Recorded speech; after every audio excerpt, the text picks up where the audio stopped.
प्रधानमंत्री आवास योजना म्हणजेच PM आवास योजना, त्याचे जे ऑनलाईन फॉर्म असतात ते सुरू झालेले आहेत. ऑनलाईन फॉर्म कसा भरायचा, त्याच्यासाठी काय काय डॉक्युमेंट्स लागतात, अपलोड कसे करायचे आणि कोण भरू शकतं, ज्यांचं उत्पन्न 3 लाखाच्या आत आहे ते PM आवास योजनेसाठी पात्र आहेत. अर्ज कसा करायचा, त्याची संपूर्ण जी प्रोसेस आहे ती आपण या व्हिडिओमध्ये पाहणार आहोत. सगळ्यात पहिले PMAY-urban-gov.in अशी साईट आहे. त्या साईटवरती जायचं. साईटची लिंक मी व्हिडिओच्या डिस्क्रिप्शनमध्ये दिलेली आहे. त्या साईटवरती केल्यानंतर तुम्हाला या ठिकाणी अप्लाय फॉर PMAY 2.0 असं ऑप्शन दिसेल. त्याच्यावरती तुम्हाला क्लिक करून घ्यायचं आहे. क्लिक केल्यानंतर तुम्हाला या ठिकाणी अप्लाय कसं करायचं आहे, तर प्रधानमंत्री आवास योजना अर्बन 2.0 म्हणजे आता 2.0 ही सुरुवात झालेली आहे. पहिलेसुद्धा प्रधानमंत्री आवास योजनेचे फॉर्म निघायचे. त्याच्यामध्ये 2.5 लाखापर्यंत जी सबसिडी आहे ती आपल्याला मदत म्हणून सरकारकडून मिळते. तर बेनिफिशरी लीड कन्स्ट्रक्शन BLC, आता ह्याच्यामध्ये 4 प्रकार असतात. कशा प्रकारे मदत मिळते, BLC म्हणजे काय आहे, AHP म्हणजे काय आहे, ARH म्हणजे काय, हे समजून घेऊ, कारण पुढे आपल्याला फॉर्ममध्ये तसं सिलेक्ट करावं लागणार आहे. BLC म्हणजे आपली जी जमीन असते, आपल्याकडे जमीन असते, कमीत कमी 45 स्क्वेअर फीट अशी जमीन असते, त्याच्यावरती आपल्याला घर बांधण्यासाठी त्याच्यामध्ये 2.5 लाखापर्यंत आपल्याला शासनाकडून आहे ती PM आवास योजनेअंतर्गत मदत मिळते. AHP म्हणजे काय, जिथे आपण गव्हर्नमेंट्स किंवा दुसऱ्या कोणत्या बिल्डिंग्स असतात त्याच्याकडून आपण तिथे फ्लॅट किंवा आपलं घर आहे ते बुक करतो, त्याच्यामध्ये आपण जे लोन काढतो त्याच्यामध्ये आपल्याला 2.5 लाखापर्यंत सबसिडी मिळते. आणि ARH म्हणजे काय, तर जे मजदूर असतात किंवा ज्यांची गाडीवरती जे काम करतात किंवा कोणते भाजी वगैरे विक्रेता असतात, असे कामगार जे असतात त्यांचे इन्कम खूपच कमी आहे, त्यांना रेंटनी हाऊस दिलं जातं. म्हणजे त्यांना त्या ठिकाणी पूर्ण पाण्याची सोय असते, चांगल्या दर्जेदार घरामध्ये त्यांना भाड्याने घर दिलं जातं आणि अफोर्डेबल रेंजमध्ये रेंट असतं. तर हे जो ऑप्शन सिलेक्ट केलं ते त्यांच्यासाठी आहे. आणि चौथं ऑप्शन आहे इंटरेस्ट सबसिडी. तर ते असं आहे की तुम्ही जे सुद्धा घर घेणार, ज्याचं लोन असणार, त्या लोनवरती तुम्हाला सबसिडीच्या माध्यमातून तुम्हाला थोडे पैसे असे शासनाकडून मिळतात. तर ह्या 4पैकी तुम्ही कोणतंही तुम्हाला जे वाटतं ते ऑप्शन सिलेक्ट करू शकता. तुमची इन्कम आहे ती 3 लाखापर्यंत पाहिजे, 3 लाखाच्या आतमध्ये पाहिजे किंवा 3 लाखापर्यंत पाहिजे. ते जे आहेत ते हे सगळे ह्याच्यामध्ये ऑनलाईन अप्लाय करू शकतात. आता अप्लाय कसं करायचं, तर वरती जो ऑप्शन आहे अप्लाय फॉर PMAY त्याच्यावर तुम्हाला क्लिक करायचं आहे. क्लिक केल्यानंतर इथे तुम्हाला माहिती येईल, इन्स्ट्रक्शन येतील. हे इन्स्ट्रक्शन एकदा वाचून घ्यायचे. आता आपण मगाशी सगळं BLC काय आहे, AHP हे सगळं समजून घेतलेलं आहे. तुम्हाला समजलं नसेल तर मी शॉर्टकटमध्ये सांगते. तुमचं 3 लाखापर्यंत जर इन्कम असेल तर तुम्ही हा फॉर्म भरू शकता. त्याच्यामध्ये तुम्हाला शासनाकडून 2.5 लाखापर्यंत मदत मिळते. तुम्ही जे तुमचं फक्त BLCचं महत्त्व असं आहे की तुमच्याकडे जमीन हवी आहे, जमीन असेल तर त्यात तुम्ही BLCमध्ये अप्लाय करू शकता. म्हणजे तुम्हाला 2.5 लाखापर्यंत सबसिडी शासनाकडून मिळते. AHP म्हणजे काय, तुम्ही जर कोणत्या जमीन असेल किंवा जमीन नसेल, तुम्ही कोणत्या गव्हर्नमेंटच्या किंवा कोणतेही जे बिल्डर्स असतात त्यांच्याकडून आपण रूम घेतो, त्याच्यामध्ये आपण लोन काढतो पक्का घरासाठी, तर त्याच्यामध्ये तुम्हाला 2.5 लाखापर्यंत जे शासनाकडून मदत मिळते. फक्त महत्त्व एवढंच आहे महत्त्वाचं की 3 लाखापर्यंत तुमची इन्कम पाहिजे. तसंच ARH आणि ISS आपण जसं समजून घेतलं तसं. आता ह्याच्यामध्ये house hold belonging EWS, LIG आणि MIG कॅटेगरी, म्हणजे तुम्ही कोणत्या कॅटेगरी मोडता. त्याच्यामध्ये समजा EWS आहे म्हणजे तुमच्याकडे 3 लाखापर्यंत तुमचं इन्कम आहे तर तुम्ही EWS कॅटेगरी मोडता. 6 लाख आहे तर LIG आणि 9 लाख आहे तर MIG. हे ऑप्शन ह्यासाठी समजून घ्यायचे आहेत, पुढे आपल्याला फॉर्ममध्ये हे ऑप्शन निवडून घ्यायचे आहेत आपल्या इन्कमनुसार, म्हणून हे ऑप्शन आहेत ते व्यवस्थित समजावून सांगितलेले आहेत. त्याच्यानंतर इथे क्लिक टू प्रोसीड म्हणून ऑप्शन आहे, त्याच्यावरती तुम्हाला क्लिक करायचं आहे. क्लिक टू प्रोसीड केल्यानंतर आपल्याला फॉर्म संपूर्ण भरून घ्यायचा आहे. सगळ्यात अगोदर तुम्हाला तुमचा आधार कार्ड तयार ठेवायचा आहे. तर या ठिकाणी जे आधार नंबर, आता आपण डॉक्युमेंट्स काय काय लागणार आहेत ते बघून घेऊया. डॉक्युमेंट्स थोडक्यात बघून घेऊया. त्याच्यानंतर डॉक्युमेंट्समध्ये तुम्हाला नक्की महत्त्वाचं काय काय आहे ते सुद्धा बघून घेऊया. तर सगळ्यात महत्त्वाचं म्हणजे आधार कार्ड, तुमचं आधार कार्ड, जो अप्लाय करतो त्याचं आधार कार्ड. नंतर सर्व कुटुंबाचे आधार कार्ड, म्हणजे तुमच्या कुटुंबामध्ये जेवढी माणसं आहेत तेवढ्या सगळ्यांचे आधार कार्ड. बँक खाते बुक कोणाचं लागणार आहे, जो अप्लाय करतोय, अर्ज करतोय त्याच्या बँकेमध्ये पैसे येतात, त्याचं बँक खात्याचं बुक, उत्पन्नाचा दाखला तुमचा, जातीचा दाखला, जर तुम्ही OBC SC ST ह्या कोणत्या जातीमध्ये मोडत असाल तर जातीचा दाखलासुद्धा लागतो, आणि जमिनीचा पुरावा, तुमच्याकडे जमीन आहे त्याचा आपल्याकडे जो पण काही पुरावा असेल तो जमिनीचा पुरावा तुम्हाला ह्या फॉर्मसोबत अपलोड करावा लागतो. तर अशा प्रकारे तुमच्याकडे हे सगळे कागदपत्र रेडी असणं गरजेचं आहे. समजा उत्पन्नाचा दाखला रेडी नसेल तर तुम्ही उत्पन्नाचा दाखला जो आहे तो आत्ताही काढायला देऊ शकता, तो सुद्धा तुम्हाला काही दिवसामध्ये काढून मिळतो. त्याच्यानंतर कास्ट सर्टिफिकेट, जर तुम्ही कास्टमध्ये असाल तरच लागणार आहे, अन्यथा कास्ट सर्टिफिकेट मॅन्डेटरी नाही आहे. इथे प्रोसीड म्हणून दिलं आहे तर तुम्हाला प्रोसीडवरती क्लिक करायचं आहे. आता आपण फॉर्म बघून घेऊया. आता इथे तुम्हाला इन्कम लिहायची आहे, तुमच्या फॅमिलीची टोटल जी इन्कम आहे ती ह्या कॉलममध्ये तुम्हाला इन्कम टाकून घ्यायची आहे.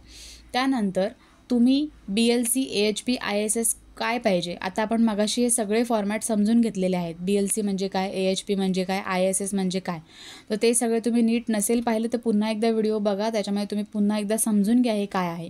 तर ते आपण सिलेक्ट करायचं आहे. त्याच्यानंतर तिसरा ऑप्शन आहे की तुमचं पक्कं घर कुठे इंडियामध्ये तुमचं पक्कं घर आहे का, असेल तर यस करायचं आहे, नसेल तर नो करायचं आहे.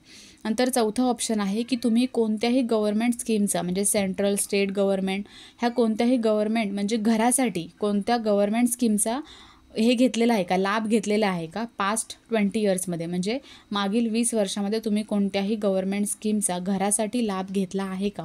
जर घेतला असेल तर येस करायचं आहे, नसेल तर नो करायचं आहे. ही सगळी माहिती भरून घ्यायची. माहिती भरून घेतल्यानंतर तुम्हाला इलिजिबिलिटी चेक म्हणून ऑप्शन आहे त्याच्यावरती क्लिक करायचं आहे. तर आपण ही सगळी माहिती भरून घेऊया आणि इलिजिबिलिटी चेकवरती क्लिक करूया. त्याच्यानंतर इथे आपल्याला आधार नंबर टाकायचा आहे, जो अर्ज करतो त्याचा आधार नंबर टाकायचा, त्याचा आधार कार्डवर जसं नाव आहे तसंच नाव ह्या ठिकाणी नेम ॲज पर आधारमध्ये टाकून घ्यायचं आहे. त्यानंतर हे जे क्लिक हेअर आहे त्याच्यावरती क्लिक करायचं आहे कन्सेंटला, आणि जनरेट OTP वरती क्लिक करून घ्यायचं आहे. जनरेट OTP वरती क्लिक केल्यानंतर तुमच्या मोबाईल नंबरवरती एक OTP येईल, जो OTP तुमच्या आधारला लिंक असेल त्या नंबरवरती OTP येईल. तो OTP आल्यानंतर तुम्हाला ह्या ठिकाणी एंटर OTP म्हणून जो बॉक्स आहे त्याच्यामध्ये तो OTP जसा आहे तसा टाकून घ्यायचा आहे. टाकून झाल्यानंतर या ठिकाणी तुम्हाला सबमिटवरती क्लिक करायचं आहे. तर आपल्याला OTP जो आला आहे तो OTP आपण ह्या ठिकाणी टाकून घेतो आहे आणि सबमिटवरती क्लिक करतो आहे. त्यानंतर प्रोसेसिंग येईल. प्रोसेसिंग झाल्यानंतर तुमच्यासमोर एक फॉर्म ओपन होणार आहे. तो फॉर्म तुम्हाला संपूर्ण भरून घ्यायचा आहे. आता तुमच्या आधार कार्डवरती जी माहिती होती ती माहिती या फॉर्ममध्ये आपोआप येईल. तुमचं नाव आणि आधार नंबर वगैरे येऊन जाईल. त्यानंतर तुम्ही या ठिकाणी तुमचा पॅन कार्ड नंबर टाकायचा आहे. पॅन कार्ड नंबर तुमचं जर असेल तर टाकायचं आहे, पॅन कार्ड नसेल तरीही मॅन्डेटरी नाही आहे. तुमचं नाव आपोआप येऊन जाईल, आधार नंबर आपोआप येऊन जाईल. पॅन कार्ड नंबर असेल तर पॅन कार्ड नंबर टाकायचा आहे. नंतर तुम्हाला डेट ऑफ बर्थ तुमची टाकून घ्यायची आहे. डेट ऑफ बर्थ टाकून झाल्यानंतर तुम्हाला इथे जेंडर विचारलं आहे ते सिलेक्ट करून घ्यायचं आहे. मॅरिटल स्टेटस मॅरिड अनमॅरिड जे असेल ते तुम्हाला या ठिकाणी सिलेक्ट करून घ्यायचं आहे. आधार कार्डनुसार तुमच्या वडिलांचं पूर्ण नाव लिहून घ्यायचं आहे. तुमच्या वडिलांचा आधार कार्ड नंबर पूर्ण टाकायचा आहे. त्यानंतर तुमच्या आईचं नाव आधार कार्डवरती जसं आहे तसं टाकून घ्यायचं आहे. सेम मम्मीचं तुमच्या आधार कार्डचा नंबर टाकून घ्यायचा आहे. त्यानंतर इथे तुम्ही तुमचं एम्प्लॉयमेंट स्टेटस म्हणजे तुम्ही स्वतः काम करता की कामाला आहात कुठे, रेग्युलर वेजेस आहे, जे काय आहे ते सिलेक्ट करून घ्यायचं आहे. व्यवसाय करत असाल तर तुम्ही कोणता व्यवसाय करता, ह्या ठिकाणी खूप सारे व्यवसाय आहेत त्यातलं तुम्हाला सिलेक्ट करून घ्यायचं आहे. तुमचं शिक्षण किती झालेलं आहे ते तुम्हाला इथे लिहून घ्यायचं आहे. त्यानंतर तुम्ही कोणत्या कॅटेगरीमध्ये येता, EWS मी मगाशी सांगितलं EWS कॅटेगरी म्हणजे कोणती, LIG आणि MIG कोणती, ती कॅटेगरी तुम्हाला इथे निवडून घ्यायची आहे. त्यानंतर तुमच्या परिवारामधलं म्हणजे तुमच्या फॅमिलीमधलं कोणाचंही पक्कं घर इंडियामध्ये कुठेही आहे का, असेल तर येस करायचं, नसेल तर नो करून द्यायचं आहे. त्यानंतर तुमचं जे एव्हरेज इन्कम असतं वार्षिक ते या ठिकाणी तुम्ही टाकलेलं असं ते येऊन जातं. त्यानंतर तुम्हाला या ठिकाणी तुमचं जे सर्टिफिकेट आहे म्हणजे इन्कम सर्टिफिकेट तुमचं आहे ते अपलोड करून घ्यायचं आहे. इन्कम सर्टिफिकेट तुमचं जे असतं ते ह्या ठिकाणी अपलोड करावं लागतं. तर चूज फाईलवरती तुम्ही जाऊन तुमचं जे इन्कम सर्टिफिकेट आहे ते अपलोड करून घेऊ शकता. नंतर तुम्हाला इथे रिलिजन लिहून घ्यायचं आहे, तुमचा जो धर्म आहे तो ह्या ठिकाणी निवडून घ्यायचा आहे. त्यानंतर तुम्ही कोणत्याही म्हणजे जे आता ज्या योजना निघत असतात तर त्या योजनेमध्ये PM विश्वकर्मा असो किंवा सफाईकर्मी असो किंवा दुसऱ्या पण भरपूर योजना असतात, त्या योजनेअंतर्गत तुम्ही कोणताही लाभ घेतलेला आहे का असं यांनी विचारलेलं आहे. जर तुम्ही घेतला असेल तर या ठिकाणी यस करायचं आहे, नसेल तर नो करायचं आहे. कोणत्याही योजनेअंतर्गत तुम्ही लाभ घेतलेला आहे का ते विचारलेलं आहे. नंतर तुमची जी कास्टची कॅटेगरी आहे ती तुम्हाला ह्या ठिकाणी निवडून घ्यायची आहे, जी असेल ती. त्यानंतर तुम्हाला इथे तुमचं जे कास्ट सर्टिफिकेट आहे, जर तुम्ही कास्टमध्ये असाल तर तुम्हाला कास्ट सर्टिफिकेटसुद्धा अपलोड करावं लागणार आहे. कास्टमध्ये नसाल तर कास्ट सर्टिफिकेटची गरज नाही आहे. त्यानंतर तुम्ही कास्ट सर्टिफिकेट सेम मगाशी सांगितल्याप्रमाणे चूज फाईलवरती क्लिक करून अपलोड करायचं आहे.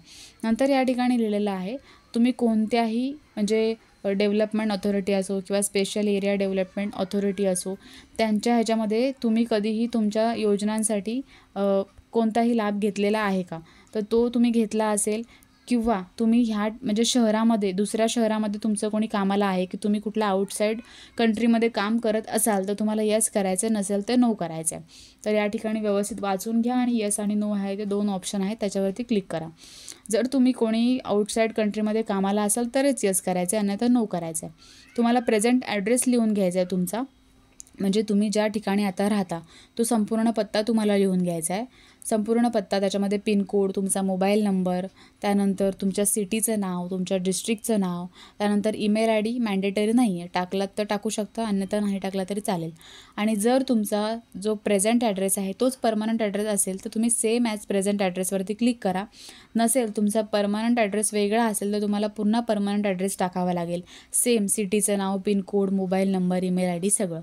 त्याच्यानंतर ज्या ठिकाणी तुम्ही लोन करणार आहात, म्हणजे ज्या ठिकाणी तुम्ही घर घेणार आहात, ह्या लोनसाठी, ह्या ज्या PM आवास योजनेसाठी तुम्ही अप्लाय करता, तुमची जमीन आहे, तर तो पत्ता तुम्ही राहत्या पत्त्यावरून वेगळा असेल तर तो पत्ता तुम्हाला पुन्हा इथे टाकून घ्यायचा आहे, परमनंट पत्त्यामध्ये पण आणि प्रेझेंट पत्त्यामध्ये पण.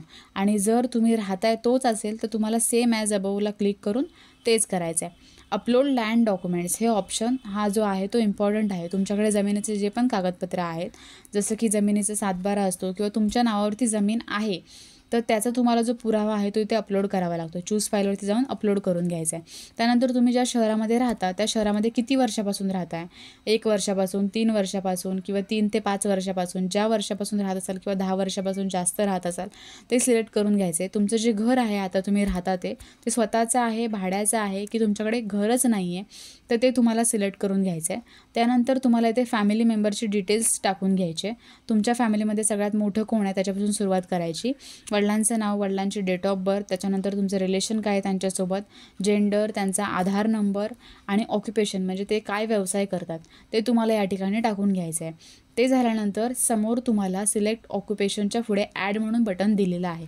त्या ॲड बटनावरती क्लिक करायचं आणि दुसऱ्या फॅमिली मेंबरची डिटेल टाकून घ्यायची. सेम असे सगळे कॉलम ओपन होणार. असं करत करत तुमचे जे सगळे फॅमिली मेंबर्स आहेत त्यांची सगळ्यांची डिटेल्स इथे टाकून घ्यायची. त्याच्यासाठीच तुम्हाला सांगितलेलं पहिल्यांदाच की सगळ्यांचे आधार कार्ड तुम्हाला लागणार आहेत, कारण सगळ्यांचा आधार नंबर आहे ते ह्या ठिकाणी मेन्शन करावं लागणार आहे.